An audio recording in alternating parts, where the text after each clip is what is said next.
You're listening to RAP, the Welsh Regional Rugby Appreciation Podcast.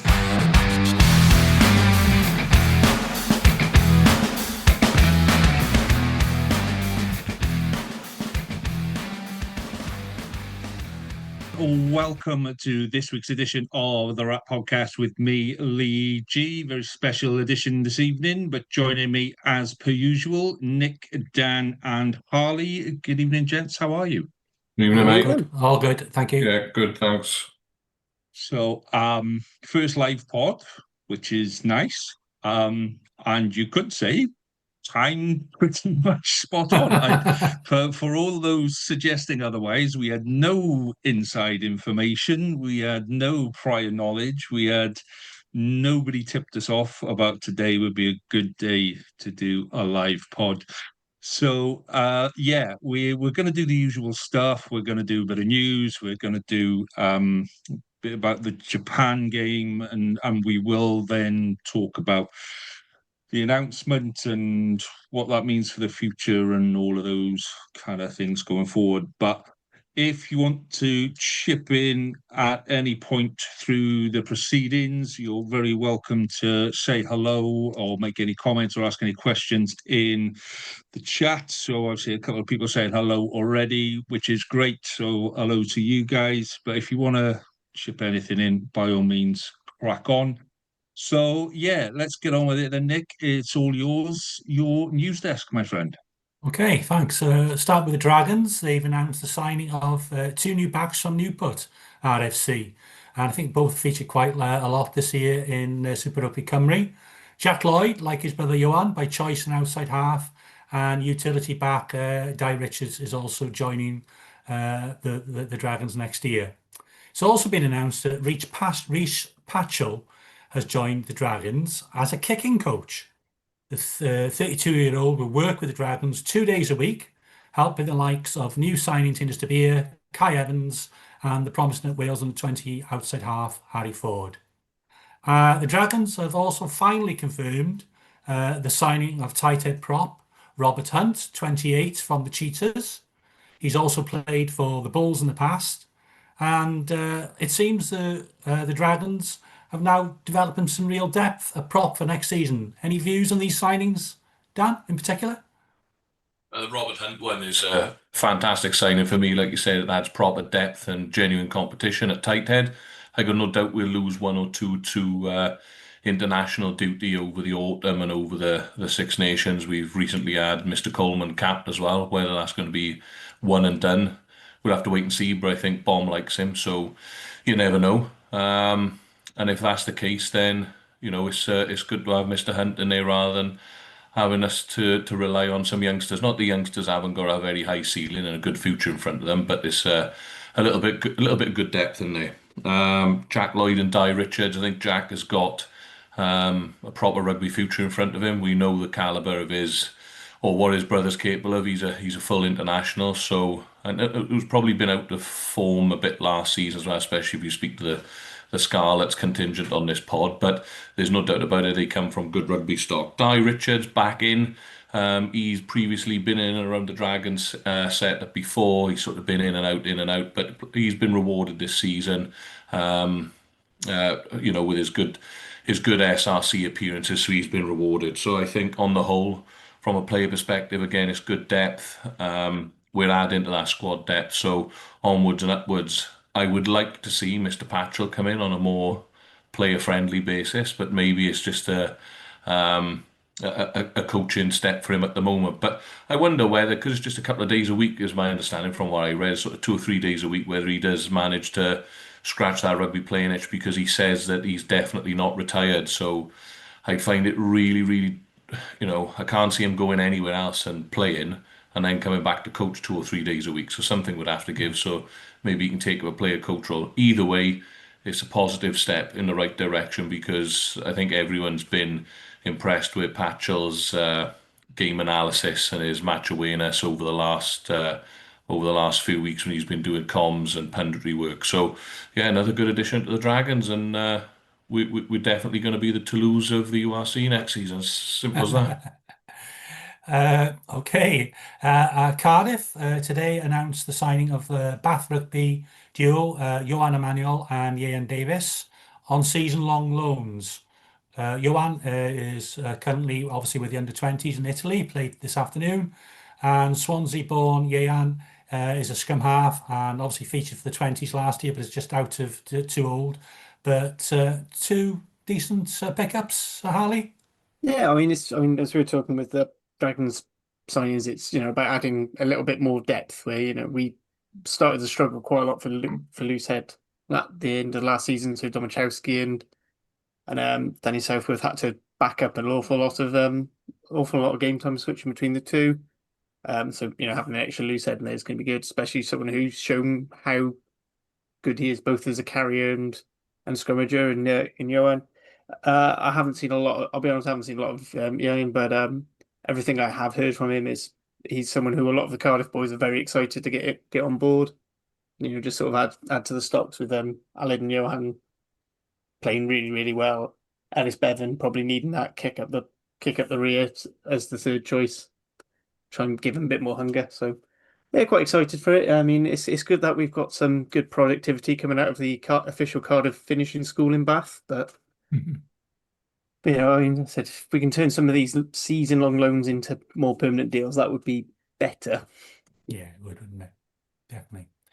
And talking of the under-20s, Wales under-20s unfortunately went down today, this afternoon, to a comprehensive defeat to England under-21s by 51-13, 7 tries to 1. And you must remember England played 20 minutes as they were down to 14 after the red card. Wales suffered from some indiscipline as well with 2 yellow cards. So the best they can do now is finish 7th. So their last game will be this Saturday against either the home team, Italy or Australia, who are playing, I think, later this evening. So it's a very hard task and possibly a disappointing tournament after a promising Six Nations. And interesting too that despite a lot of players recently or currently attached to English teams, we still probably haven't done that well. Any views on that? Yeah, I thought the first half we were actually competitive. I thought it wasn't much wrong with that first half. There were a couple of loose tackles here and there, but you also have to give credit to some of the English back three in particular that were willing to just have a crack from anywhere. Yeah, I think the red cards. I've seen a lot of people saying the red cards. Having a red card that early in the game kind of the 20-minute thing didn't really affect England that much. They were able to ride it out. It was like 20 minutes of the first half, so they could kind of ride it out. But yeah, second half we just seemed to lose all discipline. I think some of the calls the referee made were inconsistent, where we would there's literally an English player lying on the ball. We go over the top and hook the ball. We've jackled it. It's a perfectly good steal, and he's called us for going off our feet where the players still stood up. And then 3 minutes later, exactly the same thing the other way around, and it gets given the other way. And you're like, it's the inconsistency in that did kind of annoy me. But what I did like from the ref today was he told the boys off for swearing. And he told them off a couple of times, and it came through on the mic quite a bit that there was a lot of jabbing between them. So, second half we lost it. And for whatever reason we didn't. We've kind of spoken about this at senior level, where there isn't that experience there to say, right, stop, calm it down. We're losing our heads. Let's just get back to normal. Let's have 5 minutes of boring rugby, and then we'll start building from there. So we did seem to kind of lack a little bit of that, and when it started going wrong, it just unravelled really, really quickly, and we couldn't stop it. English tails were up, and like I said, they got some big boys, some really, really big boys. They brought a prop on that looked like a walk-in wardrobe. The guy was massive. He could have done the whole front row on his own. So, yeah. It is what it is. It's a shame, but there we go. I say, comes down to Saturday, and you just hope the boys can pick themselves up and go forward again from Saturday. So, yeah. I thought we were a bit churlish in the second half. It's okay being dogged and in people's faces if you're in a close game, but when we started getting hammered, and we were hammered, you know, off when people score tries, pushing and shoving and that sort of stuff, it's silly, you know, you know, do your talking on the pitch in the game. It's been the theme of our tournament, though, hasn't it? I think losing second halves the way we have done, apart from the Spain game, you know, we did well to start off with against Argentina, France, and now England. Did we take a lead into half-time against England today? I haven't seen all of it, just the highlights. But either way, it was close. And then we've been done over really in terms of second half performances. So I wonder whether it's a depth thing, possibly. I wonder whether there's a little bit of a an emotional sort of fallout as well from especially the Argentina game. I think they were very much, you know, they come out in the press saying that the Argentina game was the one, and to go and lose it from such a commanding position really probably kicked them right in the teeth, especially knowing that they were never likely to go and upset France due to the depth and the fact that a load of their boys already play in the leagues such as Pro D2 and so on and so forth. So maybe there's a little bit of that, but up until today, mind, we've been competitive, haven't we? We've been very competitive. So maybe they've just emptied the tank prior to this, and where they haven't met the targets that they wanted to achieve is kind of, you know, the towel's gone in a little bit. Who knows?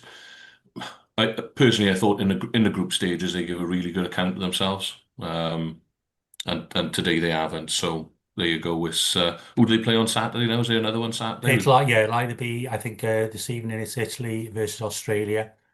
I don't know who would call that Italy a home team, but maybe Australia would be favourites after they pushed England very close. So probably Italy, the home nation, on Saturday, which will be a tough to ask again. We won out there in the Six Nations, though, didn't we? So we know Yeah, that we can do we that. can beat them. And if we win that, where does that leave us? Like eighth, Seventh. We finished eighth last year. So it'll be an improvement. Well, we won one game last year. We've won one game so far this year. So yeah, it's an improvement. Fingers crossed then. Fingers crossed. I'm very unsafe saying improvement, Dan. It's not a word that we use very often on the pod. Well, I had Right. I had my toes out at the time, but I think seven's less than eight. So Good point. Right. Speaking of improvements, that's it for news, I'm assuming, Nick. Yes, nothing else. No. Nothing more. So, right. Okay. Let's talk about the improvement that was the Japan game on Saturday. So, first things first, you three all got the predictions wrong because you all predicted a Japan win. I was the only one that actually predicted a Wales win, so I'm taking that as the moral high ground going. No. I said Wales would win. I just said they'd win by more. I said 58 or 54-7. Oh we'd yeah, win. you came up. Yeah, you said like. So I was the most positive. Well, it was a win, and I think that was the key bit for Saturday. Was it was a win. So let's just kick off with general kind of impressions of the game. Harley, you get the lead on this one. So what did you think of Japan and Wales? I mean, it was definitely a better get. I think Wales played a lot better this time, which we won as well, which is always helpful. I thought we actually tried more in attack, whereas I think the week before last week we were so focused on we're just doing kicking game. It's going to be right, one carry kick. Whereas there was actually a bit of play. Scored some very nice tries off of it. It was a bit more like what I'd expected a team under Matt Sherritt to do. That said, I still think we left a lot of chances begging, despite actually having a very good conversion rate in the 22 of almost 5 points per entry. There was still quite a few, the Josh Adams drop ball. I know I got called back for a penalty, but there were a few other ones where we bust the line and just didn't quite get past the hand. But it was just good seeing that. I thought the set piece was a lot better. Admittedly, the base, it was quite a low bar. Otherwise, I think there's still some issues with getting the ball from the ruck to the first receiver. A few balls going straight to feet. And I'll be honest, when Japan scored that second try, I very much got twitchy. I was like, oh no, is it happening again? And then we got that just tried to pull us home and hosed, and then it was just like, I think even when we were still in 80 minutes and 9 points clear, I still thought that Japan were going to score and we'd give away a penalty, so they'd get a restart. You always, it's one of the things, isn't it? Where you're on a bad run of form, you never start celebrating at like 79 minutes. Where when you're having a good run, you get to 60 minutes and you go, okay, we've got this in the bag. I'm just going to nip and get another couple of pints. Whereas Saturday, it was very much, well, we'll wait till it's 81 minutes. We'll wait till the ball's dead. Let's not count the chickens, sort of thing. So, Nick, what did you make of the game? Uh, as I say, I think the result was more important than the performance. Uh, I thought certain players played all right, others were very inconsistent. They had some good parts, and they had some certainly less than good. I think Tom Rogers had a very good game because he was shoved into the centre at the end of the game, and he actually got the turnover at the end and then kicked it into 50-22, I think. I thought he had a very good game. Thought Dan Edwards was played like a 21-year-old playing his first start. He did some really good things, and he did some less good things as well. But he stayed on and did his job. Played 80 minutes. Hardy, it was a very hardy performance. I've seen him play that sometimes. Like when the Ospreys went up at Glasgow, his kicking is very inconsistent. There were some kicks which were decent and we competed, and I think Adams' try came off a turnover from Hardy kick, but he also did some really poor things. Got charged down again. It wasn't Dan Edwards' fault, the interception try. Dan can certainly grow 6 inches. The pass was too high, and it wasn't a difficult pass from the base of the ruck. Uh, whether so. But overall, I'm really pleased for Keelan Giles. I thought he did all right when he came on. And also the final try, they finally had the sense to move Hardy. He was absolutely knackered and had played 150 minutes at scrum half in 2 games. And when Ruben Morgan Williams, we suddenly sped up a game, and fantastic pass by Plumtree, which allowed Dan Edwards to go over. So lots of things that went right, but ultimately it's the win. The monkey's off the back. The new coach can start, at least with having won a game, and people won't be talking about we've lost 19 in the run. So that's the best thing. So, before I get Dan's views on it, what I will say about Hardy now, let me be clear, I've been critical of Hardy in the past, but I do it from a technical point of view. Like you were saying, Nick, some of his passing was low, some of his kicking wasn't great, etc., etc.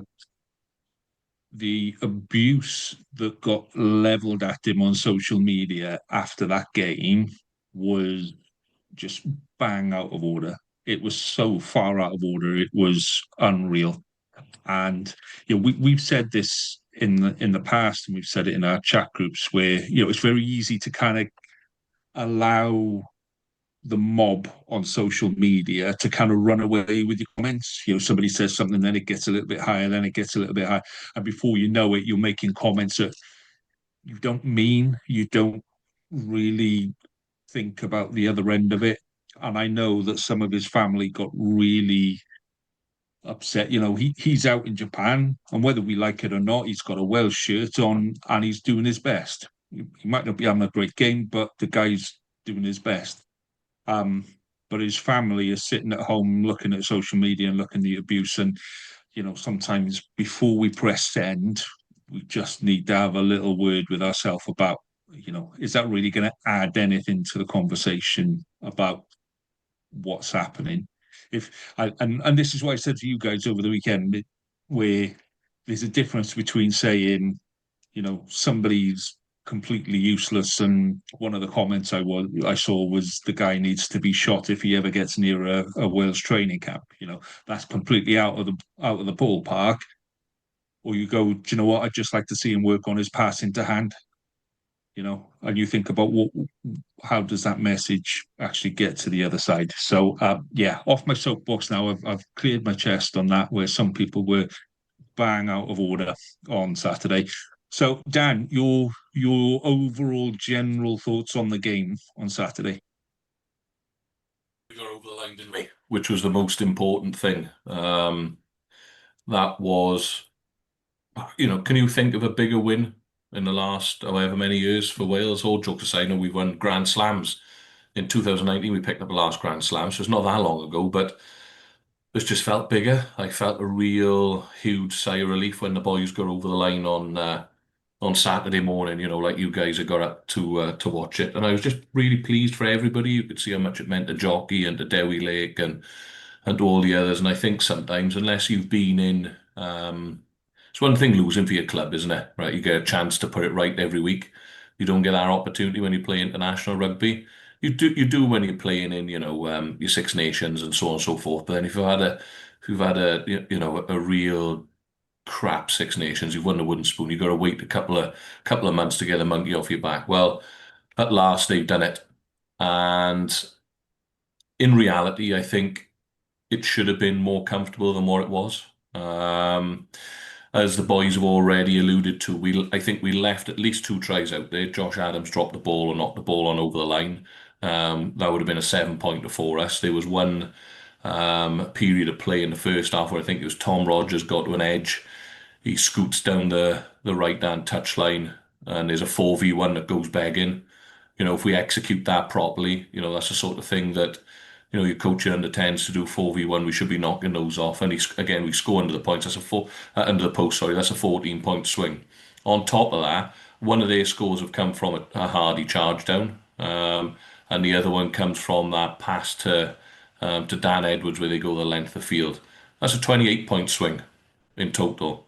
So in reality, I think it should have been much more comfortable than what it was. So, I touched on Hardy there again, who's pretty much status quo from the weekend before. I thought from Kieran, which is unfortunate for him. And again, like you said, it's not anything personal, but when Ruben Morgan-Williams came on late in the second half, those forwards are tired. He's had 5 minutes there, but he's bringing players onto the ball. He's challenging the line, there's a scoot around, challenging that A and B defender, making the defence think, and bringing people into the game a bit more.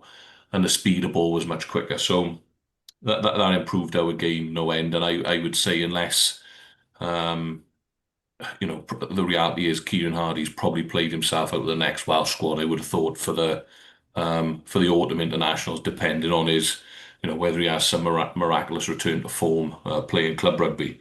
The one other individual that I was critical of last week was Josh McLeod, and I'll die on that hill from the week before. I didn't think he was very good. Low carry count, three carries I think, and 3 tackles from your open side for me just wasn't good enough this week. Top tackler, 15 tackles, 5 or 6 carries and 4 turnovers. Now that is top tier test match open side play. And so you must have obviously watched last week's pod and has gone, Dan was right. Taking some notes. He's taking some notes. No, he really pulled his socks up this week, didn't he? All jokes aside. And that shows, because I was calling for him to be dropped, right? And I thought, oh, Tommy Rafael coming in, because we needed to win the game. But Jockey's shown some faith in him, and he's shown the level of professionalism that he's got in him, and his performance was much better.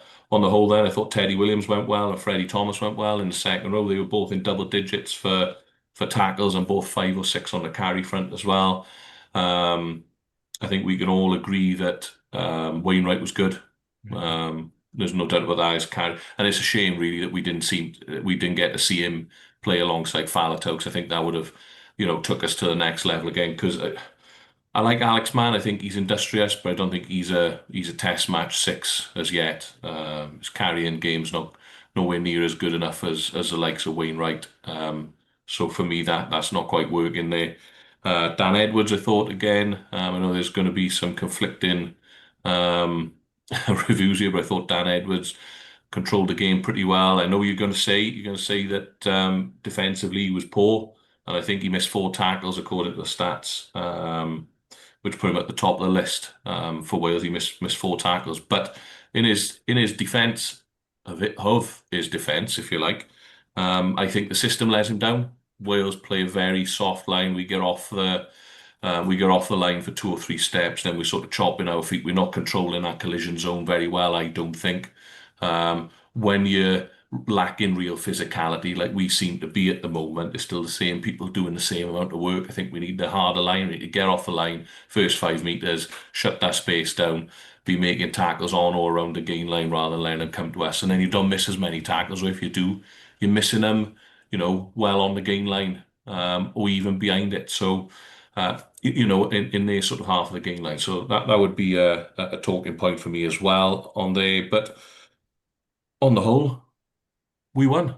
The history books will say that we won. The reality is, no one will remember how poor or crap Hardy was, or whether we dropped the ball over the line, whether he got charged down, or how good Dan Edwards was. The history books will say that we've won a test match. And now I think we can kick on and win the first 2 of the autumn series coming up as well, because I think we play Argentina and Japan first. We do. And our personnel will be better again, because people have been saying, Wales have only got 2 on the Lions, but we have got people to come back into this squad as well. As we know, Henry Thomas rested, Adam Beard rested, Jake Ball's back in the country now. Can he get back to the sort of form that we saw him in previously? Faletau was injured, he'll be back. Thomas Williams will be back. Grady, Llewellyn, all these people back in the squad. So come on, boys. We're going to win the Grand Slam.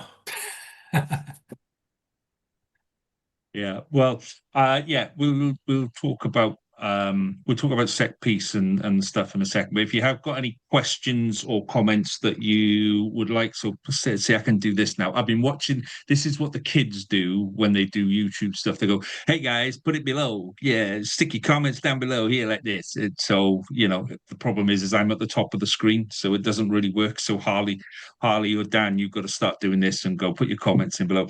So, do you want a couple of comments now, Lee? Well, I was just looking at one from Greg. Evening, Greg. Yeah. We were a bit slow in making substitutions in both tests, possibly too emotionally involved, but he's really enjoying the pod. If you want to listen back, Greg, it'll be out tomorrow normally and what have you. So, yeah, I think we probably hinted on that last week about, and it's always going to be a problem for a Welsh coach that goes up to senior level. I can't remember the last time a Welsh coach went up to senior level and didn't have baggage from the club, the region, all of those things. I think that's why Gatland and any New Zealand coach to a certain extent comes in with a clean slate, with no baggage, with that freedom to just make decisions and go, well, no, he's out, he doesn't fit my game plan, he's in, and that. So yeah, maybe it is it's a poison chalice for Sherratt. What I will say about Sherratt at the end, I really felt for the guy, because you say it's one of the biggest victories, Dan, and you watch Matt Sherratt at the end. That wasn't a face of victory. That was a face of relief. That was a face of, oh my God, it's over. Do you know what I mean? So I really feel for the guy, and you know yourself, Dan, as a coach, sometimes you get to the end of the game and you're sweating and as tired as the players are. But when that little flick went out the back from Plumtree, and when he went over and then they showed him in the commentary box, then it was like watching somebody in the crowd. It was like watching somebody that way. So it was good to watch from that. I don't think you get that from a non-Welsh coach. If you know that level of passion, that level of commitment to the game. I don't think we can question his commitment to the game. I don't think he's Welsh, is he? He's English. Half and half. He's Welsh. He's adopted. We've adopted him as a Welshman. Whether he likes it or not, we've adopted him as a Welshman. No, we've adopted him as a Cardiffian. You guys are borrowing him.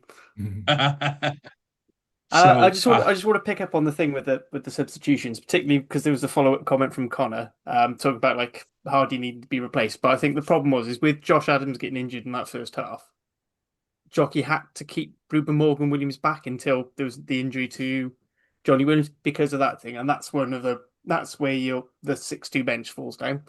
Unfortunately, is if you do get an injury out of the plan, it went a bit wrong. I actually thought Jockey's substitutions for the most part were a lot better this week. And it's something that we've talked about in the Cardiff pod and I brought up last week is I still think he's getting used to when to bring these subs on, but as I said, he gets better with each time. But I just to add to that, I kind of agree with what Greg and Connor are saying. I think in that yeah, he should. There's no doubt about it. The game improved when Ruben Morgan Williams come on. But I take your point that it's a risk bringing him on at that stage because if he does come on, we end up going down to when we thought he should have, we end up down to 14 for the last period of the game where where Williams had to go off. I also think as well the fact that it was Coleman's first cap and Archie Griffin was going okay, especially at scrum time, played a factor into that because as much as Coleman's in the squad on merit and Adam Jones likes the way he scrummaged and through the video that he's watched and so on and so forth, it's still unknown. The last thing you'd want is to swap your tight head when Archie hadn't been doing much wrong and for Coleman to stick the reverse lights on straight away. And for us to concede scrum penalty, which ends up turning into territory gain for Japan and so on and so forth. So yeah, it's tough in it being in the coach's box when to do it. We got over the line. We got over the line. I think the point Harley made last week about Belcher not getting much of a chance. I wasn't sure about that point, but I thought he did well when he came on Saturday, and he had longer, didn't he? I think he had 20 minutes. I think it was close to a half hour. Yeah. Yeah. And in fairness to him, 90% of the time he hit his man the line out, and he seemed to be a calming influence. Sometimes it's not the big plays. I think they were going to kick off a long caterpillar ruck, and you could see him sending somebody back, get back, get back. It's just that experience he brought onto the pitch, and that was that crucial sort of 65 to 75 minutes where it was 2-point game. And I think he had a good influence and was part of the reason why we just for once managed to turn a close game into a win. the key bit was those last kind of 20 minutes where last week it did go a little bit pants. Players are out on their feet. We kind of lost direction and what have you. So, McLeod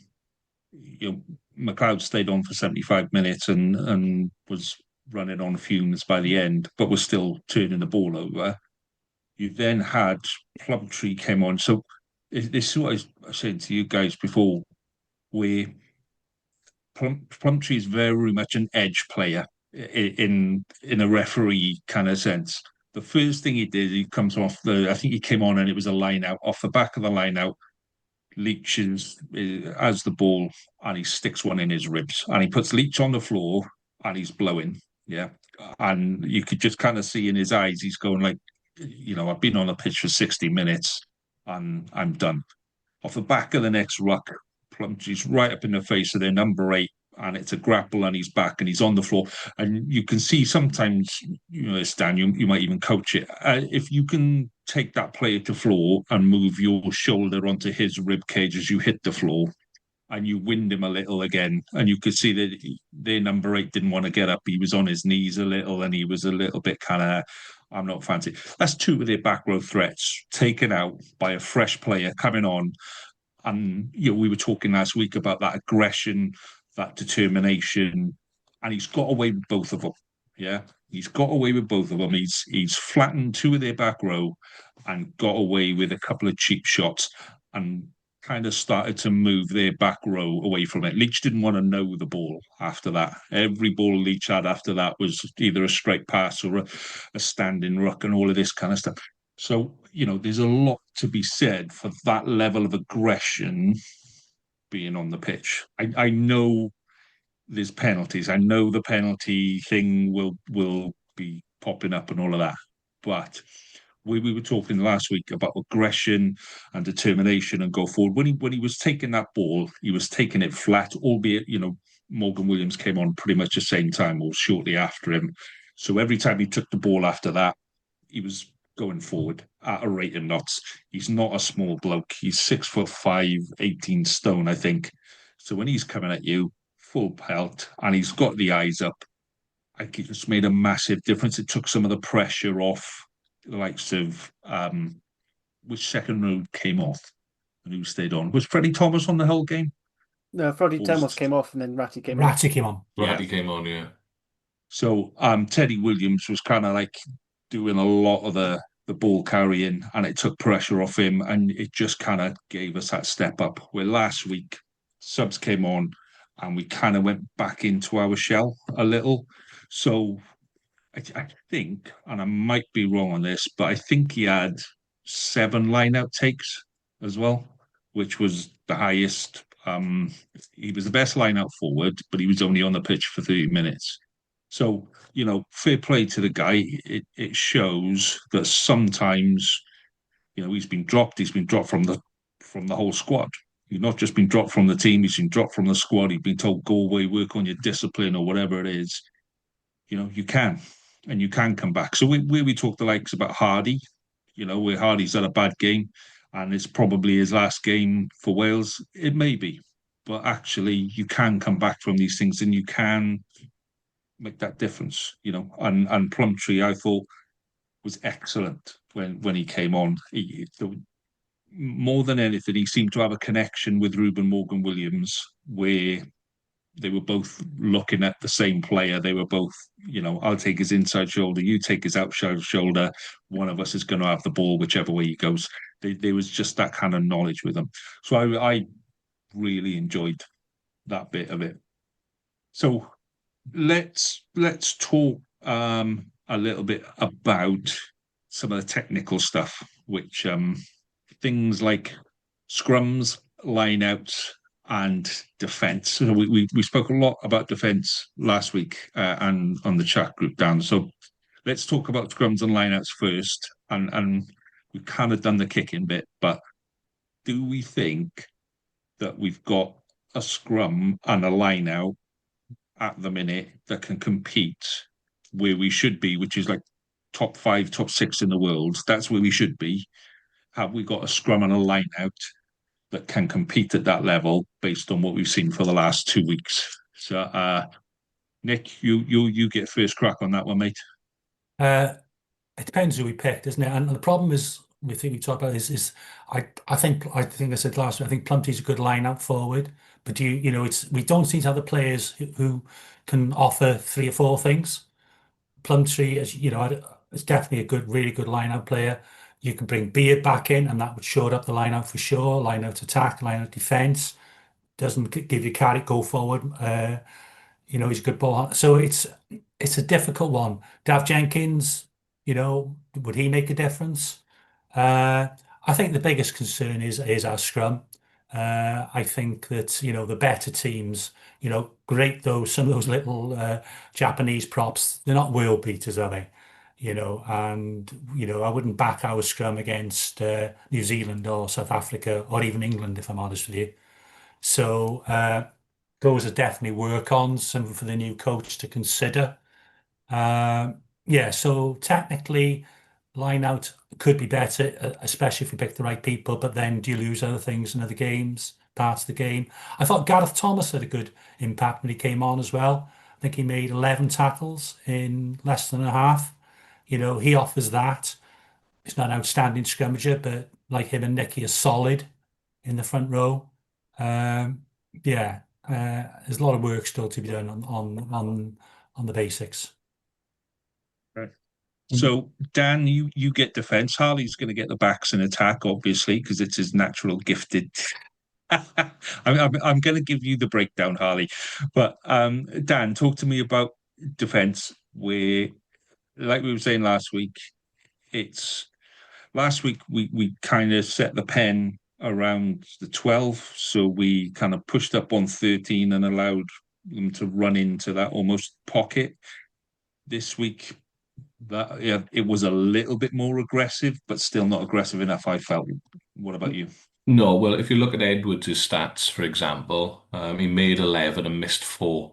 So a 10 is making or attempted to make 15 tackles in a game. Now, um, personally, and they won't be far from this sort of system, but I think you got to go with a real heavy line speed, like a hammer style defense, in my opinion.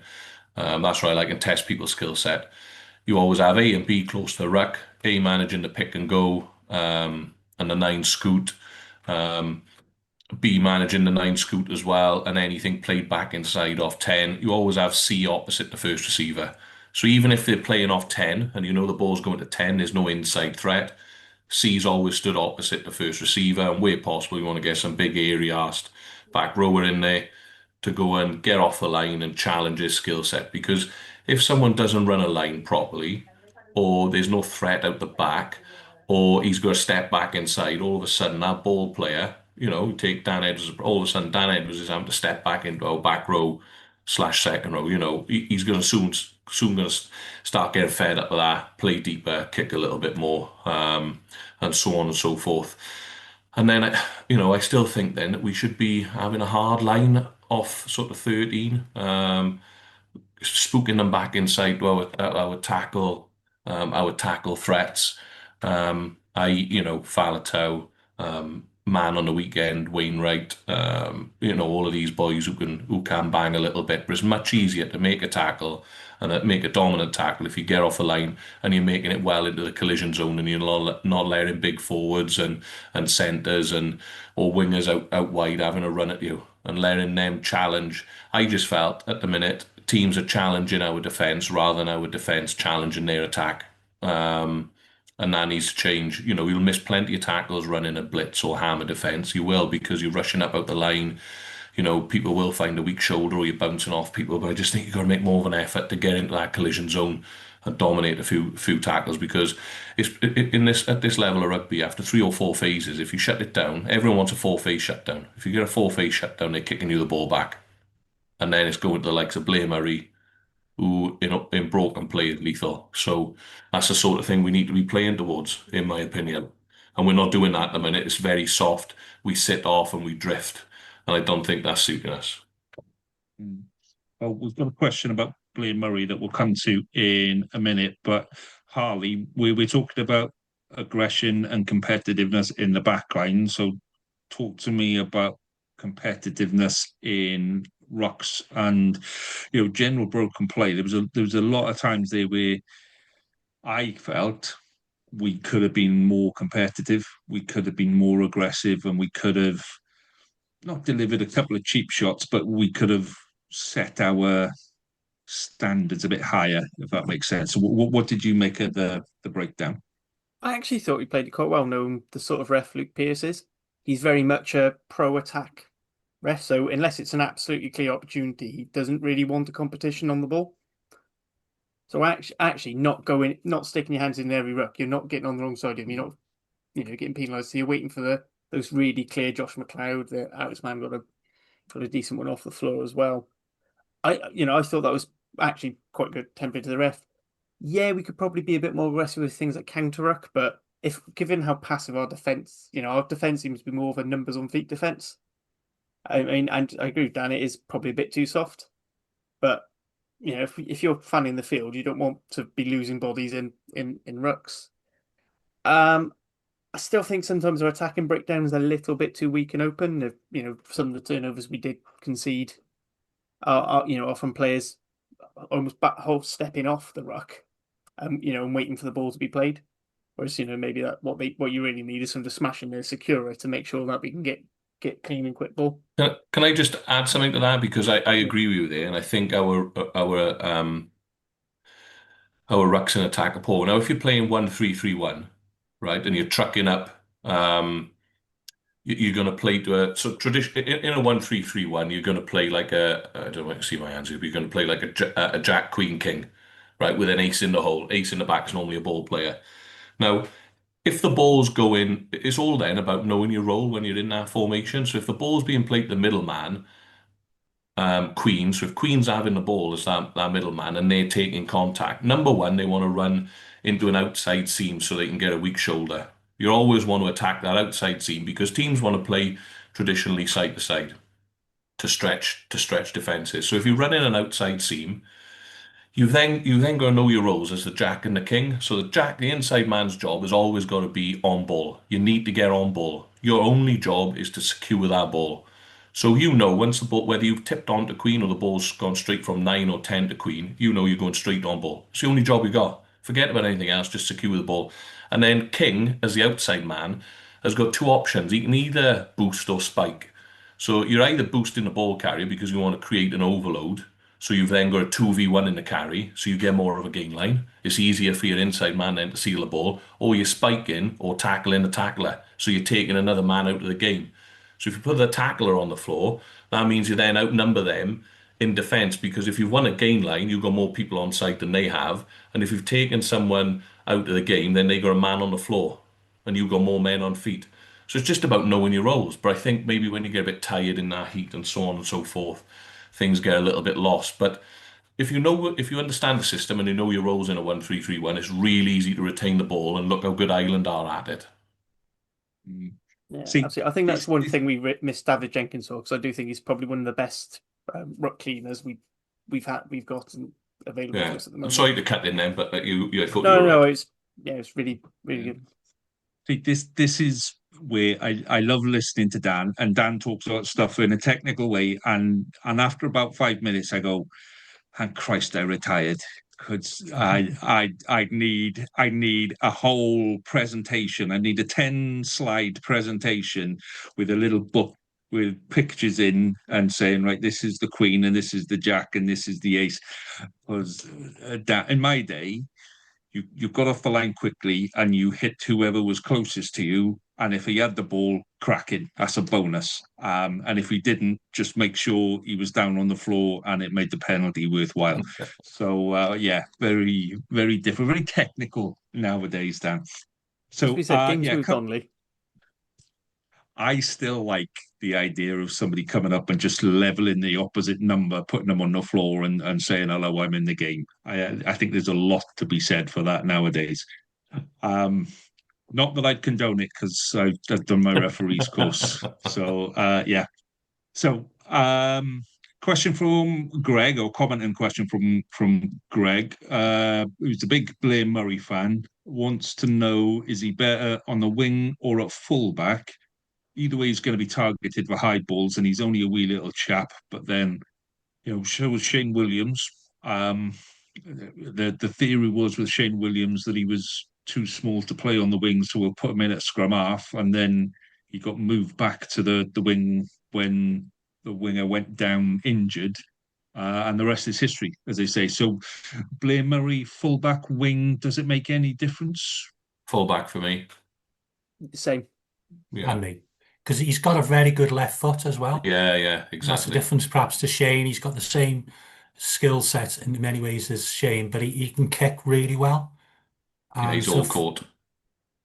I do like one of the things I quite liked about this game when Japan kicked loosely to him. He was running it up, but you could see he was always scanning. That's and then he got his 50-22 off. Running it back, seeing that there was a load of space in that backfield, kicked it off. Another time he ran, made a break, he's fed Adams a couple of. And I think that's something you can do at fullback a bit better than you can from the wing. I know with a sort of pendulum. Although Wales's pendulum was really weird going back to the defence, because Ben Thomas seemed to be coming into the cover position a lot, dropping out where normally the 10 drops out. Ben Thomas was doing that a lot, and he was making a lot of last-ditch tackles. I noticed, particularly in the first half. Dan Edwards And ended up on the wing about 4 times in defence. yeah, it said. they try and hide him. I think that system's not. Mm. I don't know if they've tried changing system from the foreshore defence to the men defence, and a few people have got confused there. So you just go 13 and 2, don't you?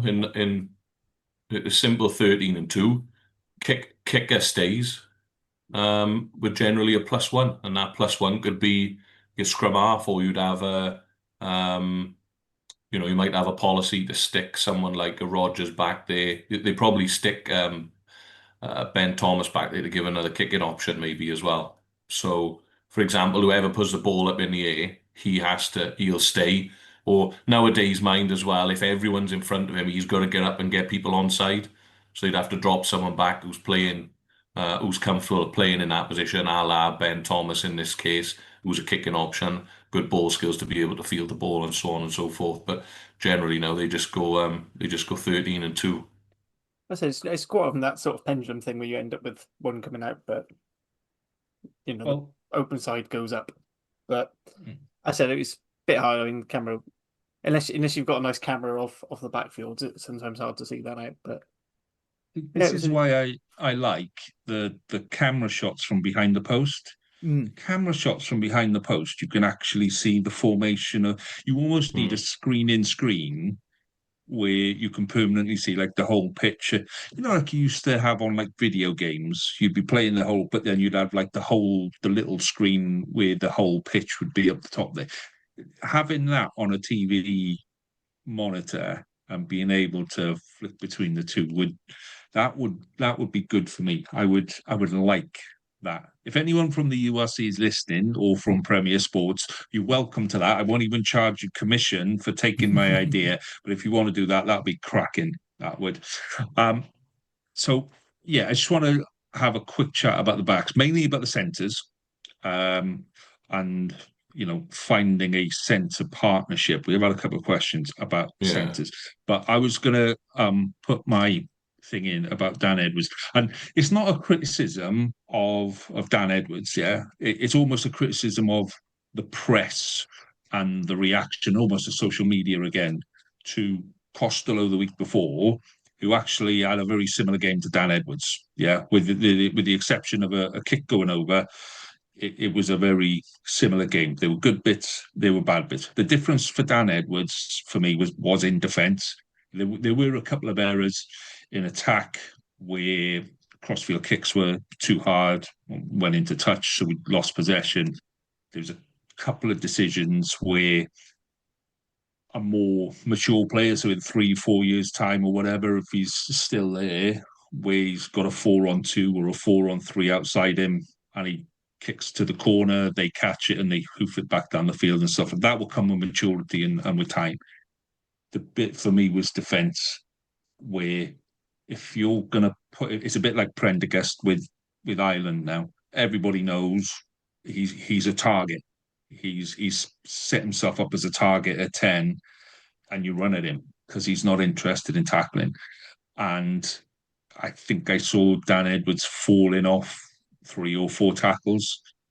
In the second half, what we did was we moved McLeod out, and we put McLeod permanently on his shoulder in the 10 channel.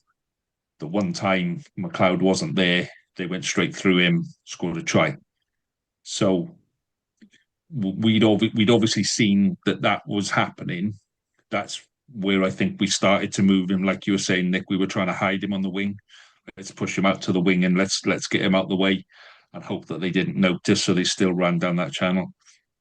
If we're gonna level criticism at like Costello and people like that, then we've got to be honest and say, look, there's a lot of work-ons there to do as well. For me, it wasn't a man of the match performance. For me, the bits that I look at, and I used to be a coach, I used to be a referee, so you look at certain things and you look at how he's sitting when he's going forward with the ball in hand. Lovely, great, not a problem. He's got pace, he's got vision, but lots of other 9s, lots of other 10s do as well. Some of his kicking was absolutely superb, but he was shorter than what I usually expect him to be. So was Costello, and I'm wondering, well, is that halfpenny saying, make sure it goes into touch and whatever?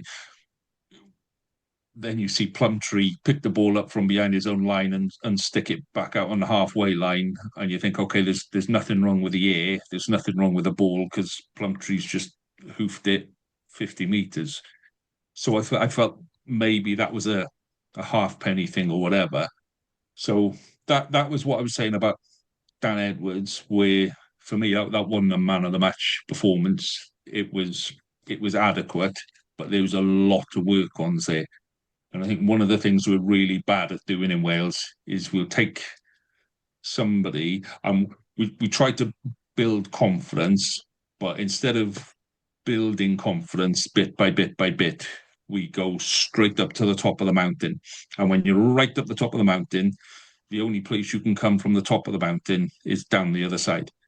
So instead of going right, let's take him to base camp and let's go up a little and let's go up and let's genuinely build confidence, we go whoosh right the way up. So yeah, there was some lovely touches that he had, but for the last 15 minutes, touched the ball once, and that's when he took the ball over the line. So we for that last 15 minutes when we were controlling the game, when we were dominating the game in those last 15 minutes, he wasn't part of that game plan. He took that ball outside Tom Rogers in those last 15 minutes. And I know we were chopping and changing people around and moving people and what have you. So I'm just saying, no, it's not criticism. It's about us as fans to kind of keep it on a level of reality and actually look at what's there. I know certain commentators and certain news outlets will like certain types of players, and they'll say he had a fantastic game and he was on a 9, and the rest of us are going, how did he even get above a 6? So we know that happens. What I'm saying is for me, it was a decent game. It wasn't a man of the match thing. So that's what Dan was alluding to earlier about opinions. I took up a fair bit of Saturday, to be fair, Dan. Our conversations about Dan Edwards are on that. So, right, I just want a quick two-liner from each of you on how do we'll talk about the changes going forward now. We'll talk about, we've got a lot of players to come back in.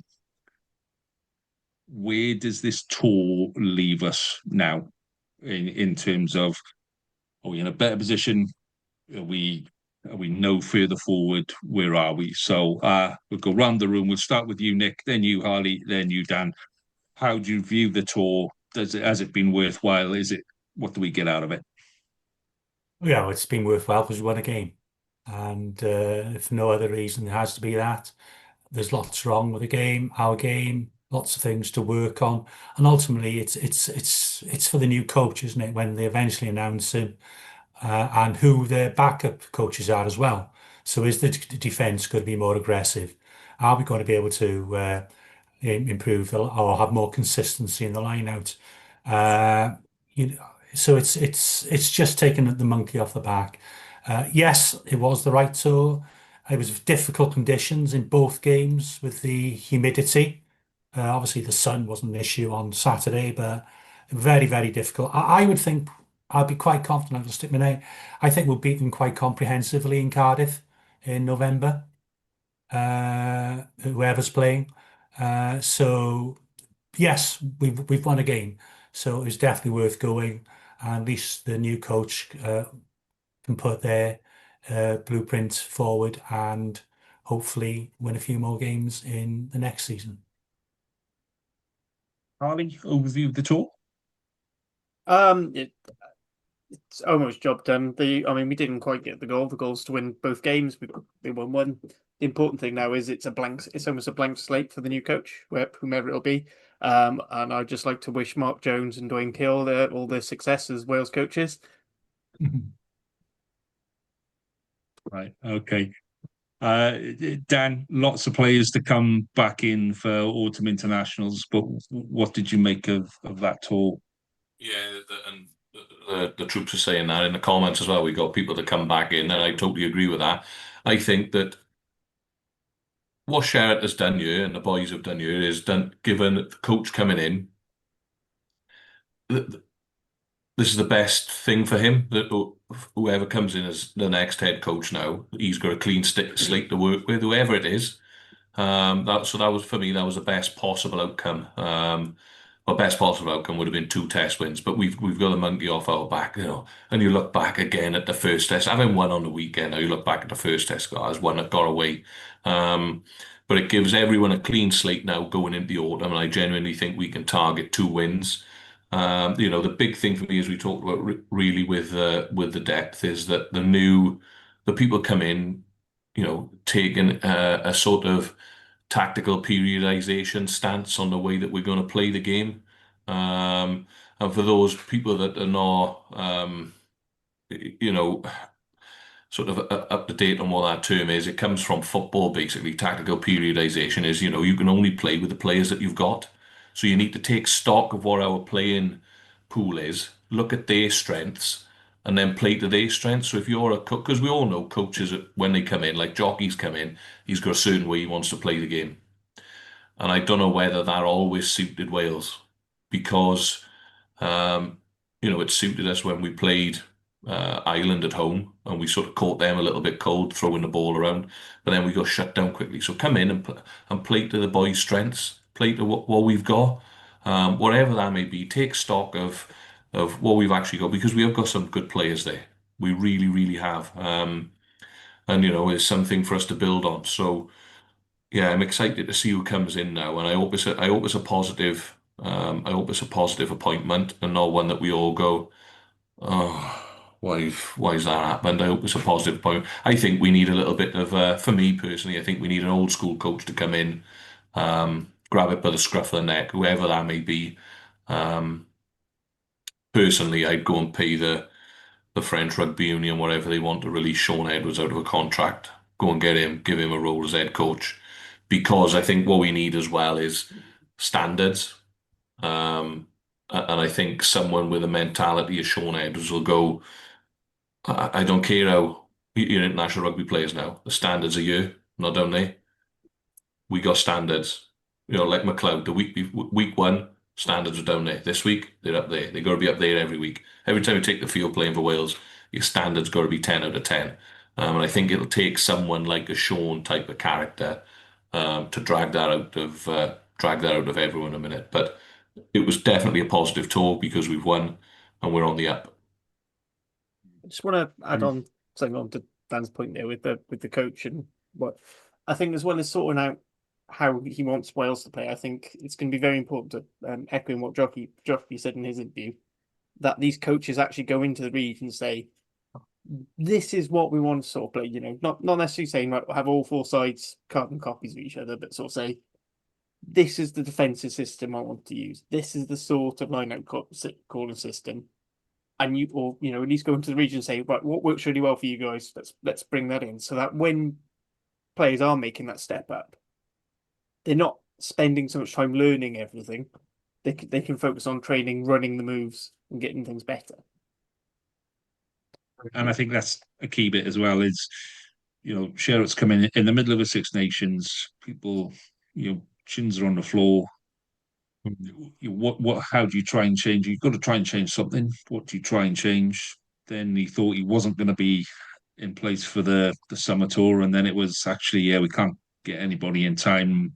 So it's not really been fair on him, which we spoke about at the time, and we spoke about keeping hold of Sean Edwards years and years and years ago, that this is the natural progression. He should have been the takeover from Gatland. But hindsight is a wonderful thing. Right, we will move on. We're going to park Wales Japan there, and we're going to move on to today's announcement from the WRU and the future. So to give everybody an idea, I sent a message out to the boys this morning saying, right, here's what we'll talk about tonight. We'll probably focus on that Japan game and do some of the technical bits. And then we'll have a little chat about, where that leaves us going forward, and what we've got to look forward to in the Autumn Nations series and things like that. We'll have a little 5-10 minutes about that. And then about halfway through the under-20s game, that changed quite dramatically, and my WhatsApp group, I don't know about you guys, but my phone, my WhatsApp just went ping, ping, ping, ping, ping, ping, ping. It was going nuts. But before we get onto that, I just want to give people a bit of an update on where we are doing pod stuff.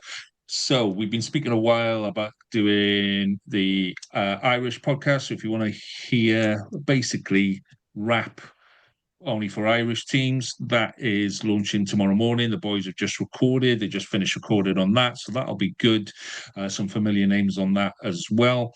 We are in the process of putting a South African pod together. We've got quite a few people interested in doing that, but as you probably appreciate, South Africa is a big place and they've got lots of supporters all around the world. So connecting people on that one is taking a bit longer, but we will have a South African pod doing exactly the same as what RAP does, just in South Africa.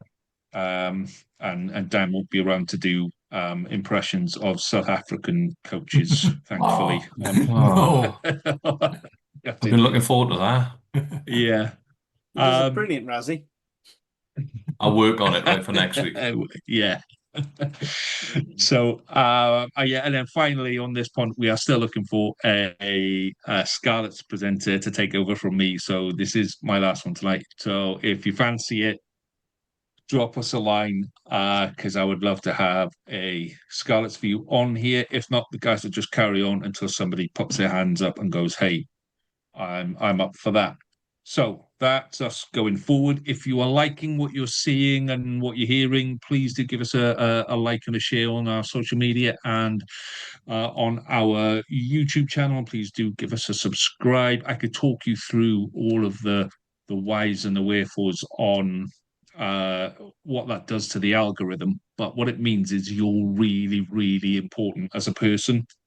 When you subscribe to us, you send YouTube a message that says, "I like this," and all the other people that are like me will like it as well. So you're really, really important. You don't know the influence you are having until you subscribe. So yes, a big thank you to everyone that has subscribed so far on that. Okay, have we got a couple of questions before we move on? I think it's just comments and comments, and lots of people having chats together, which is fantastic. Thank you for that, guys. And Sean Edwards, thank you for that, Richie. Fantastic. All stuff that we've covered, but please do keep commenting below as we do this next section, because I mean, we do this every week. We sit down and we talk rugby every week, and the WRU has never failed once in the last 3 years that we've been doing this to give us something to talk about.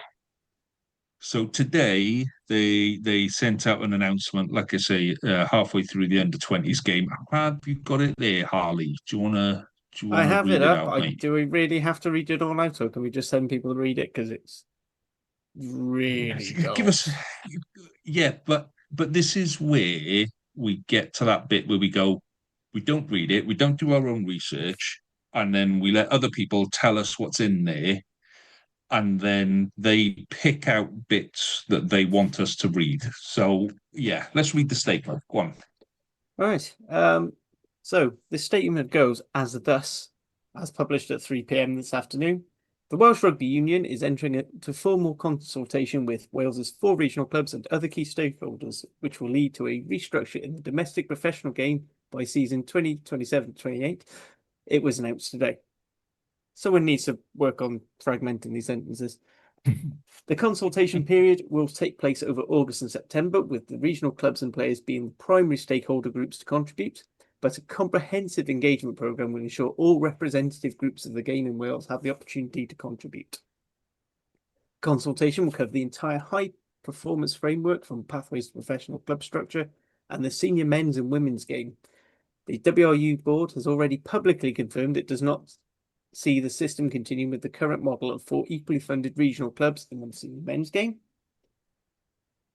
The current rugby system in Wales, which includes national teams, professional clubs, community clubs, academies, universities and schools, isn't delivering consistent success on the field and isn't currently financially sustainable, given the likely investment required, even with the recent actions taken to increase financial resources. Based on its extensive work over the past 18 months, including ongoing consultation with the 4 professional men's clubs, the WRU is therefore considering a more radical strategy focused on maximising investment and reforming the whole structure of professional rugby in Wales, amongst other options. The changes will be aimed at boosting Welsh rugby as a whole, the academies, Super Rugby Cymru and Celtic Cap Challenge competitions, the men's and women's semi-pro game, professional clubs and the national teams for both men and women. In order to change to be made, we'll be conducting a comprehensive and transparent consultation process with our key stakeholders, the input and feedback gathered from the consultation process will be valuable.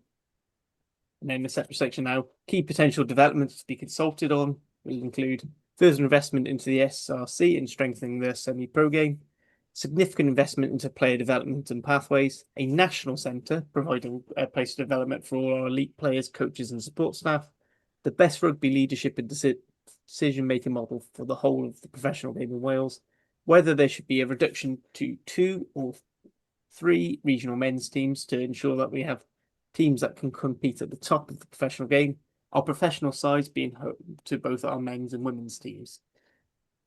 The funding model to underpin success to ensure that the new model is financially sustainable and that teams are long-term investable propositions partnership with the WRU. The WRU is seeking to introduce changes in this way because of the current status of its senior men's professional game, acknowledging that Welsh rugby has experienced a deterioration in performance on and off the field, and statistically has just had its worst season ever in its senior men's game. All stakeholders want Welsh rugby to be successful at all levels of the game. Stakeholders understandably have different perspectives and must prioritise their own interests by default.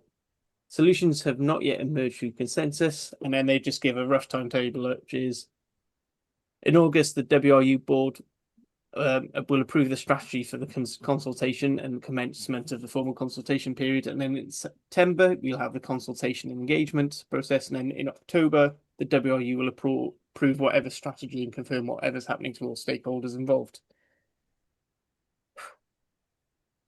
And to answer Zach on the thing, no, I don't have a ChatGPT summary. The summary is basically we don't know what we're doing, and we're basically just leaving everything on the table still. Can I just say, well done, Harley. That was beautifully read, Yes. and you can move on to key stage 2. Well done. Thank you. I mean, it's a bit late for that, having gone to, I think it's stage 6 when you get to PhD level. But you can, it's a complicated, it's a long-winded, complicated, detailed statement that people try to break down into a 3-word headline. And it isn't that simple. It isn't as simple as going, this is what's going to happen, end of. Normally, when we have consultations, it's because we have, here's an idea that we want to put in, but we want to make sure that we kind of listen to everyone along the way, and we might put a couple of tweaks. This is a bit bigger than that. So, Dan, you were saying earlier that, this might actually be a good thing in terms of the women's game, the under-20s game, SRC, those kind of things. Yeah, and I've been on Twitter over the last sort of hour, just dropping some replies in. I think that everyone, including myself, and everyone probably watching this, have been guilty of viewing this purely from a senior men's rugby, through a senior men's rugby lens. When you look at what they've written in there, they're on about, if we do drop down to 2 or 3 clubs, say, for example, we dropped out to 3 clubs, then what the WRU want is for those 3 clubs to then have 3 female teams attached to that. So, which I'm assuming they want to be as professional as possible, even if they're not paid the same sums as money, they won't be paid the same sums of money as the men are. But ultimately, then you're looking at, if we go to 3, you're looking at the net gain in pro teams in Wales. From a rugby perspective, now we look at it through the men's game. We lose a pro team or region through the men's game, but ultimately we go from 4 to 6 because they'd be funding the female game, and I think that's been part of the change over the last few years as well. Is that you look at the female program now, we've got when all these changes happen, and let's assuming we go to three teams, for example. We'll have a senior female team, senior men's team. We'll have 3 pro regions men's. We'll have 3 pro regions or 3 regions, 3 pro teams, whatever you want to call them, female. We'll then have 20s men at regional level because they play rags. So you've got to have a pathway for the women as well. You can't just expect them to turn up and play rugby at senior level if they've not had the coaching or the same pathway development. So you're going to have to put all of that in place. So that means that you got female academy, male academy all the way through the regional system, all the rag stuff, 16s, 18s, and 20s. I noticed that Wales women's under 20 spanked Scotland the other day by, 50 odd, 20 odd. So those things are already in place. But this takes investment, doesn't it? So we've only got a finite amount of cash. So I think we need to look at this rather than just looking at it through a rugby lens, through a men's rugby lens. We need to look through it as this is, and I'm not saying what the WRU are doing is necessarily right at the moment. I'm open to discussion on that, but we need to look at it through a rugby lens, not just it concerning the men's game, it concerning everything from, in theory, tots rugby through under sevens all the way up, but that's both sides. That's male and female side of the game because, um, at the moment it's mixed. Kids coming through, I think it's mixed until under 12s, and then under 12s, the girls have got to split from the boys.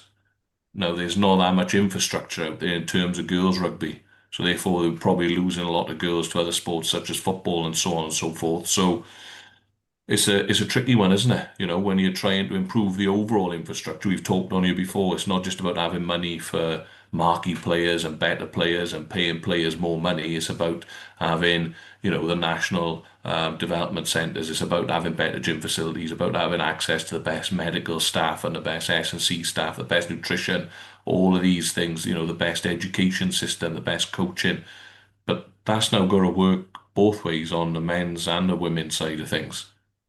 So reform is definitely coming, especially. I'll be really, really disappointed in the WRU Say if stuff like that, Dan. I go, bloody hell, man. I know I'd be really disappointed. I'd be really disappointed in the WRU if they go through all this reform, and they just touch upon the women's game. If they're going to go hard in on the women's game as well and try and drag us up to the same level as like England and the Black Ferns and Canada, great. If they waste this opportunity and it's affected the men's game and the female side of it, then I'll be really disappointed and I'll get down off my soapbox. I just I just think want to that so hang on, Harley.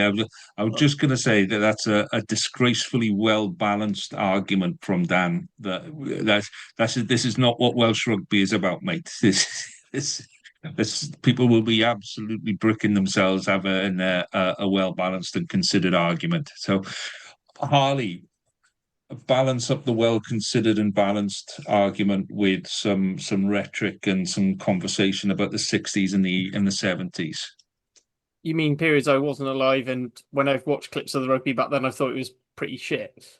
No, you're right. I just want to add on just with the dancing with the women's team, like if you set up basically, if you say you close down one of the regions on say the 4.5 million budget and gave them 1.5 million each, that would be a bigger salary budget than any of the PWR sides. Because the top player in the PWR gets 25 grand and they only have 2 of those contracts. I think it might have gone up to 3.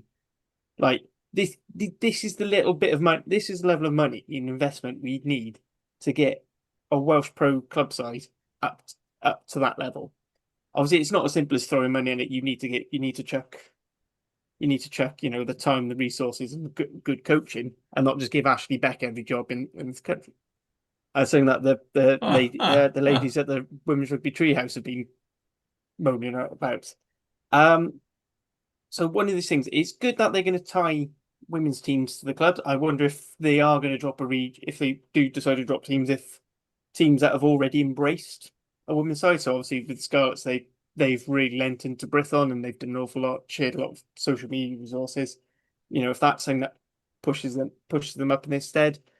But I mean, it's a bit annoying for those people who started building up and started to like Gwali and Brithon, and then all of a sudden they've gone, oh, we're folding them and we're expecting the men to run it for you, if they feel like it. And that kind of stung from that sort of side of things. I mean, it's always going to be horrible when you talk about closing a region, because we know exactly which region is going to feel most aggrieved by it, whether rightly or wrongly. And for me, I feel like I don't know if it'd be better off if we were going to go down to 2 or 3 professional teams, if the best thing to do would be to pick one to go or to just wipe it clean and start again. But I think either way, it's gonna be painful, and if it is the way we've got to go, I think the WU've got to make that decision early, and so we can just get on with it and just start. Because I think the longer you sort of drag these things out, the more painful it's going to be. Well, they're looking at the 26-27 at the start of the 26-27 season for changes to come into effect, but they're going to announce it at the start of this season and in between the start of the season and the autumn internationals, which kind of confuses me. So, Well, Nick, given the one Wales strategy, which we're still waiting for a full detailed plan of, yeah, which has been it ripped up probably and won't be thrown in until the the bin. 28-29 season. Yeah. So, Nick, I mean, you're probably feeling the pressure on this one the most for one reason, mainly because of crowd size, which we discussed pretty much all of last year, and the perception that that is your fan base, where we know it isn't, but that's the perception.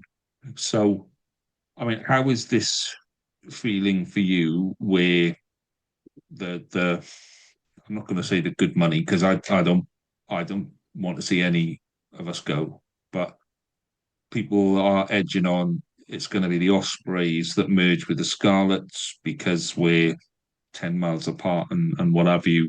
But how does that sit for you?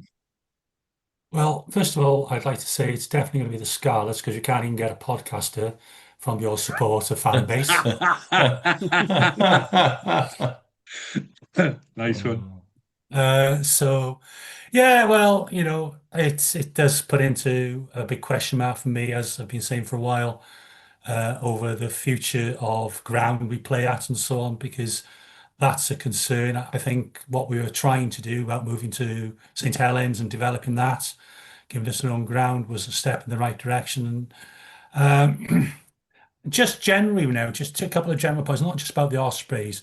When the announcement comes, let's say it's the end of October, Halloween seems like a good time to do it. Uh, it's going to be very, very difficult for any of those the club, one professional, the region, or two, whatever it may be, to attract players thereafter.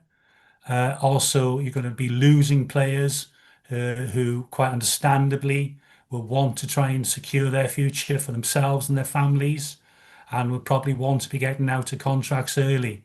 So, and from my working experience as well, I've been involved in consultations, which ultimately it's a fair process and all the information is shared, but ultimately there's going to be a committee, and in this case, the executive board, I think, in the Welsh Tribunal, who will make a decision.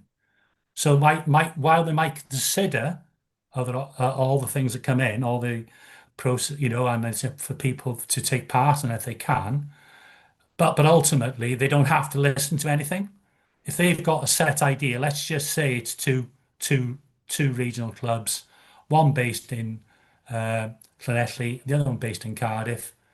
That's what they'll vote on and that's what they'll bring in, because consultation is only that. It's not saying, oh, most people said we wanted four. Well, most people said we wanted three. Some people said we have one and one in North Wales as a development area and with less funding. They will have an idea, and it's that group of people who ultimately will have the decision about where Welsh rugby goes come October. And I think half the problem is most of the people in that room making the decision are partly responsible for the situation that we're in, one way or another. It's leadership in the game, it's investment in marketing, it's bloody side fantasy stuff that had no effect on the game at all, that has drained us away, and we've slowly allowed ourselves to become a third tier rugby system, while people in the suits and blazers in the WRU work out whether they're going to get an OBE or a CBE or a knighthood, and that's what they're aiming for. So, Harley, before I start one of my rants, quite obviously this is all the fault of Cardiff Rugby, and if you guys had done your your background work properly and got a decent investor in, then we wouldn't have been in this situation. Discuss. You mean the WRU's background work, as they were the ones who did all the financial backing of thing. I mean, you can go back. We can Slope give your this shoulders on the current regime podcast, a is lot what I of. tell you now. I said we can give That's it. these current regimes a lot of stick, but I mean, previous WRU regimes laid foundations for everything to turn the shit. Whether that was getting rid of the National Academy, when we were making up, when Welsh rugby was very profitable, they weren't investing in, in the future generations of the game. Whether it's letting one coach have too much power over which players he wanted, and then he kept them, and there was very little rotation and development, even though, the obsession with making sure we played the big side, so there was never really an opportunity to try out that second, third layer to try and promote people up. I said, yeah, Cardiff. I mean, obviously Cardiff going under was the spanner in the works of the PRA, but by the sounds of it, it looks like that PRA would have come to shit anyway. The way the murmurings of the WRU, so it just goes back to the whole thing of the last few seasons of, is anything you sign with the WRU worth the paper it's written on? Because we've had 3 or 4 different agreements signed in 3 or 4 different years. And again, that does come that that is something you can pin firmly on this regime. And when one of the options that they're looking for in that statement that you just read was excellent leadership and looking after the game, and you're like, well, that's your job. That's what you should have been doing for the last God knows how long. What have you been doing? If this isn't the best, if this is not the best management system for Welsh rugby, then get out of the way. Get out and let somebody come in that will actually do a job. Because I've been involved in this game. I'm a year off 50, and I picked up the ball when I was 8. I've been involved in this game a long time, and at no point have I ever felt this low about the game. And we've got the same things going over and over and over and over, and I don't know. I can't put my finger on why it's all turned to shit so quickly. Maybe some listeners want to chip in with their ideas about where it's all gone wrong. But for me, we how have we let ourselves get to this place? How have we let ourselves one of the best rugby playing nations, one of the people that really took this game and made it into something exciting. Between us and New Zealand, we were the 2 leading sides that really took it to an international level and went, you know what, we can play exciting rugby that puts thousands of people in a stadium screaming for it every week. And we've lost it. And I don't get why. I don't understand why now we think getting rid of a region is going to suddenly make more people want to play the game. Getting rid of a region is going to make, I think somebody counted this morning, we've got potentially 12 centre partners, 12 centres, international level centres. How do you fit 12 international level centres into 3 clubs? Where at the minute we can't fit them into 4 because some of them are playing in the English Premiership because they weren't getting enough game time in Wales as it was. So getting rid of a club isn't going to make that any better because they're going to go, well, I'll just go over to England. The only people that getting rid of a region is going to benefit is footballers and the English Premiership. And yeah, people might not want to hear that that's who it's going to benefit, but that's who it's going to benefit. The English Premiership are going to mop up a whole load of our players and go, thank you very much, over here. And then we won't have them for international duty. We won't have them so often for development and monitoring. And then we're going to go, well, there's another player that's gone over the border. There's another player that's playing international rugby. Why aren't they playing for Wales? I just, I totally get the stuff that you were saying earlier, Dan, about how we need to invest in the women's game. And I totally get that. And I totally get our academy system is shockingly poor still. I was talking to some boys who are not in the academy system, but were in the under 18s system for the last couple of seasons. I was talking to them on the weekend, and our academies are like something from the 80s, you know. Who's your dad? Who's he? Oh, I remember your dad. Yeah, you're in. You know, we're not, we haven't put into action all the stuff that we talk about. We talk a good game and we do something completely different off the field. And it winds me up something chronic that we've got to a stage where people are going to lose their livelihoods, you know, on or off the field, whichever way. We're going to lose livelihoods. People are going to lose a region. I can't see Nick, with all the best will in the world, I can't see you pulling on a Scarlet shirt and sitting in Parker Scarlet and going, yay. It's not going to happen. You know, it's not. And and if it was the other way around, I'll be honest with you, if the Scarlets went and the Ospreys, Swansea was the centre of West Wales, I'd stick two fingers up to it and you wouldn't catch me there for love nor money.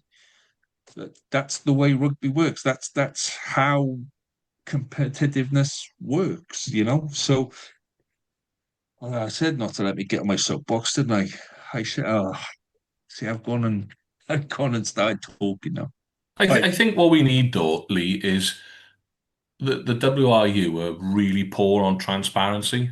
You know, all these like consultations and everything like that has been done, and they go like, for example, we've got a data that says it's going to be best for us to drop to 3 regions.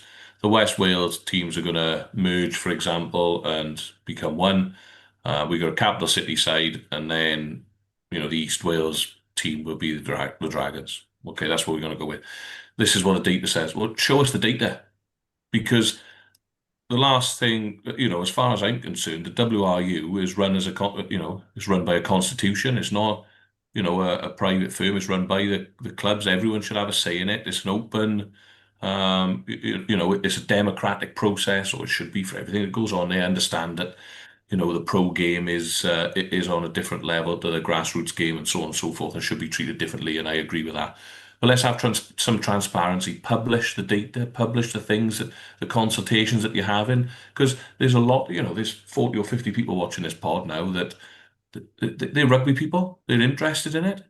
Because how can we make informed decisions or provide informed opinions on whether you are going to go and watch, a West Walian team, a merged West Walian team next to you without seeing the data? You may have the data in front of you and go, oh, actually, if we didn't merge, we wouldn't have a team in West Wales. They'd both be gone.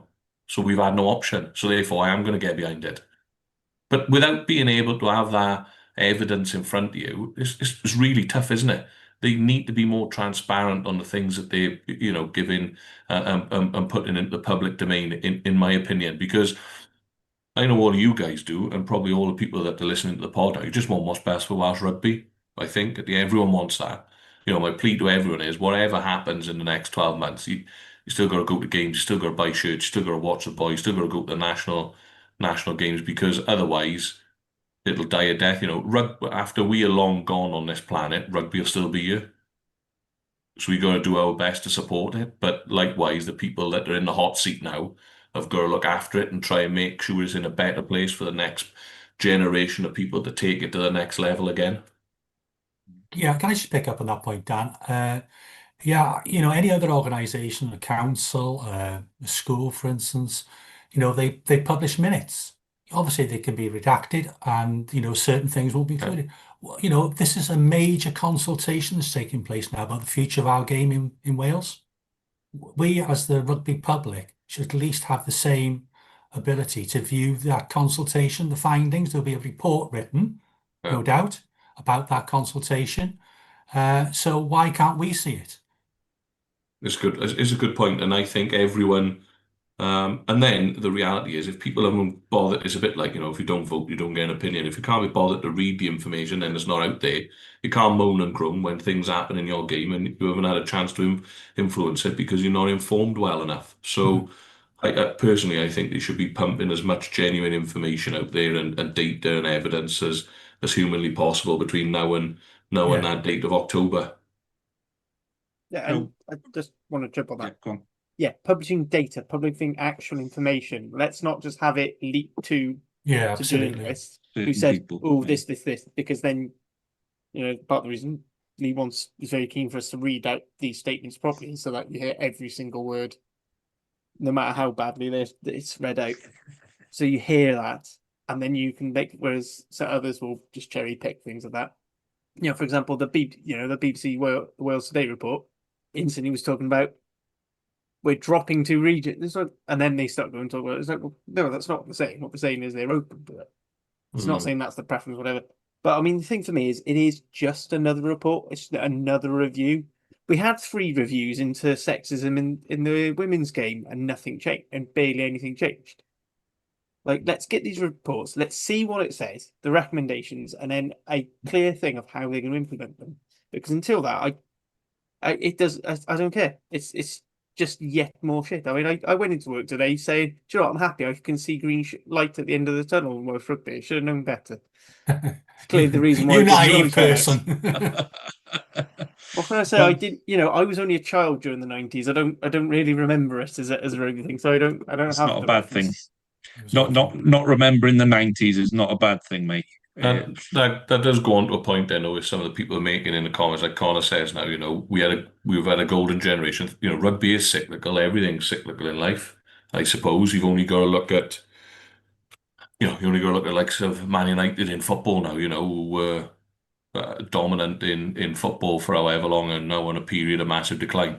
I suppose Welsh rugby was dominant in the 70s, 80s and the 90s. We drifted off into obscurity in the 90s. We didn't take older professional rugby very well. When it came in 95, we floundered behind. And then from 2008 to 2019, we've done what? Let's not forget, mind, we got the 2 World Cup semi-finals, #1 in the world. We won what? 4, 5 Grand Slams. We won however many Six Nations titles on top of the Grand Slams. The Ospreys won 3 league titles in that period. The Scarlets won a league title, and Cardiff won, Cardiff won 2 Challenge Cups, and the Dragons have had the best kit every year. So, we've in that period we have done well. Unfortunately, we haven't built on it. Someone's dropped the ball there, and we're trying to pick up those pieces now. But I don't think we can try and rinse and repeat what we did previously because the game's moved on so much. Richard in the comments saying we had a centre of excellence back then. Yeah, we did have a national academy, and that national academy was based on the likes of, Alan Carter was big in that national academy as well. And Alan Carter's role was to go out and make sure that everyone was living as they should be and sorting out, their stories whereby, he sorted out Jamie Roberts, making sure that he had a place in Cardiff University other than going off to university in England and so on and so forth. So we don't have an Alan Carter in post now, or someone who's a bit of a fixer to go out and make sure that everyone's doing what they should be doing, looking after themselves, living like adults, putting them in universities and having those conversations with universities. Emmanuel Feiwa-Boso is a prime example. Why is he going to go to university in Exeter? Someone at WRU pick up the phone to someone in Cardiff University and go, I have a slot for Emmanuel Feiwa-Boso. By the way, he's probably going to be a Welsh international. Probably going to look really good for you that he attends your university. Yeah, no problem. We can sort that out. And the National Academy then was also backed up by other coaches going out to the players.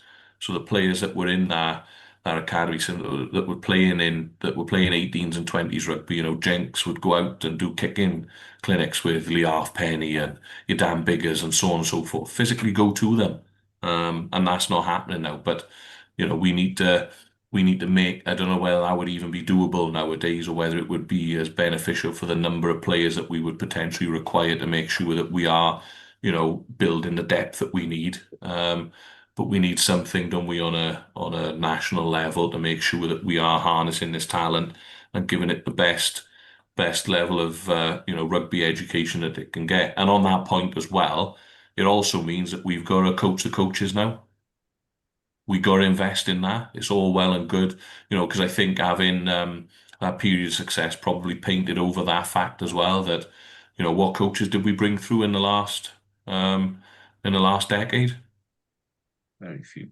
Very few. Yeah. And the ones that did come through and were any good went off to England pretty much straight away. Yeah, there you go. Okay, so I'm just going to throw my couple of last bits in, and then we'll do a wrap up, gents, and say goodbye. So, for me, I've got 2 points. First of all, we know that the WRU and we know that all of the regions listen to our pod, because the minute we step out of line and say something they don't like, I get an email the morning after and I get a little bit of a telling off. So I know you're listening. So if this is on in the WRU offices and this is on, somebody's listening back to it in a meeting to hear what the fans are saying, this is what I'm going to say to you. There's an opportunity here for you to come onto this pod at any time you want. I will record with you at any time, any place, and field the questions that fans want to ask. So we talk about stakeholders in the game. The biggest number of stakeholders are the fans. So yes, the players, the clubs, they're important. The press isn't that important, trust me, but the fans are. So my challenge to the WRU is to stop telling us what we can't do. Stop telling us that we're being naughty boys by pointing out what you're doing. Get your backsides on here and have a conversation with the fans, direct, one-to-one, face-to-face. We'll do a live pod like this if you want, and we'll have all the questions from the fans coming in and answer what the fans have to offer. You want to be transparent, come and be transparent. Put your person where your words are and come and talk to the fans. Come and listen to what people have got to say and come and understand why this game is important to us and why we want you to keep 4 regions. My second message is to fans of all 4 regions. Yeah, all 4. So I've said earlier, about competitiveness and would I go and sit in the Ospreys and cheer on the Ospreys? No, I wouldn't. Okay. But at the same time, I would never want the Ospreys to not be a side. I would never want any one of us to disappear. So for a period of time, we have to work together as fans to make our voices heard. We have to shout louder and stamp our feet longer and make ourselves heard. So it's a consultation, but they will only listen to you if you are part of that consultation. And if you're going to sit back and do nothing, then don't be surprised if what comes out at the other end is not what you want. There's a whole load of people on social media that will sit there and go, oh, I didn't like that. And oh, that was a wrong decision. And oh, I would have done stuff differently. Get your backsides in a place where they can make a difference and do it now. Don't wait till August, September. Don't wait till the announcement comes out in October and then turn around and go, oh, I disagreed with that. Make your voice heard now. We are custodians of this game. And whether it's an under 16 player on the back pitch that I can see over my back hedge, or whether it's the international team playing at the Millennium Stadium, nobody owns this game. We are custodians of this game, and we are a part of it for a very, very short period of time. And during that period of time, it is our duty to future generations to make that game better. So let's make it better. Let's make our voices heard. Let's stamp our feet. Let's shout where we've got to shout, and let's make people listen to us. Because if we drop to 3, you don't come back to 4. For some of us that remember being 5 regions, we aren't going back to 5, because when it's gone, and it doesn't come back. It's not a tire on a car. You can't just replace it and put it back in. It's a region of rugby, and this is down to us now to fight for what we want. And if we're not going to fight for it, we will lose it. And when it's gone, it's gone. So that is my final rant, gents, on on the show. And I hope people listen. And I want to, just kind of make that my last one. So I'm going to wrap it up with a few thank yous and goodbyes. Okay, so Zach, this is a bit I was talking about, mate. get ready. This is the last bit. So, I started rap because Scrum 5 was pissing me off. Basically, I started rap so that we all had somebody that was us. You know, we could see somebody that was a Scarlet, an Osprey, a Dragon, or a Cardiff Blue, or a Cardiff Central person talking about the same things that we talk about. And for 3 years, guys, this has been one of the most enjoyable, best things that I've ever done. It's been frustrating. It's been, I think I've nearly jacked it in about 4 times and just said, right, okay, we're not doing this ever again. I've had enough. We've dealt with abuse on social media. We've had stuff in between us. But the one bit that I know about this is I've made some really, really good friends doing this. So, and I include you three in that, Jamie, Carwin, all three Carwins, Big M, Hugh. You know, I think we've got about 35 presenters in the family at the minute now. It's the first week I started this, it was me and Carwin one. The second week we did this, no, sorry, it was me, Carwin one, and Dan, who's now on Cardiff Central. The second week it was me. It's just me talking to a screen for an hour. So to get to where we've got to has been absolutely fantastic. So I want to thank every single presenter that's been on, every single guest that has been on, because it's really meant a lot to me and to the guys that have been on here. I want to thank everyone that's listened. I want to thank everyone that's interacted with us on the hundreds of social media places that we appear on, because it makes a difference. It makes a difference. It would be very easy for us to just sit there and do nothing. So knowing that we're making a difference, knowing that we're helping somehow, is great. And then finally, I need to say a massive thank you to my wife and family who never listen. She's made a point of never ever listening to rap. But for those of you that have been with us for a while, you'll know that. So I've been through a cancer battle. My wife has been through a cancer battle. We're still in that stages of recovery.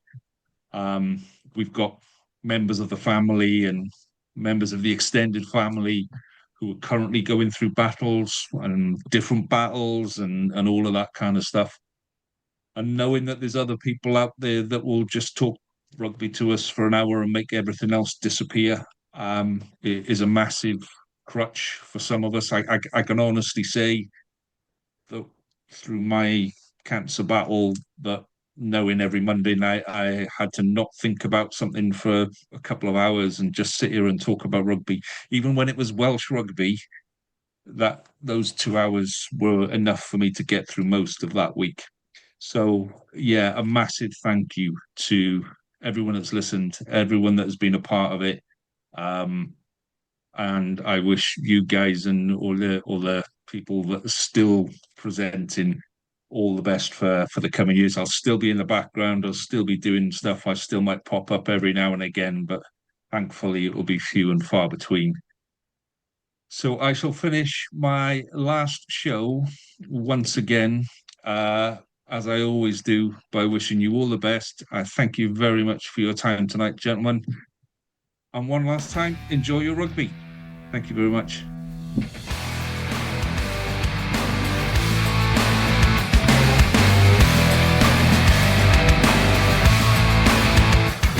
That was WRAP, the Welsh Regional Rugby Appreciation Podcast. Please rate, review and share us on socials if you can, and join us again next week for more of the same. And until then, enjoy your rugby.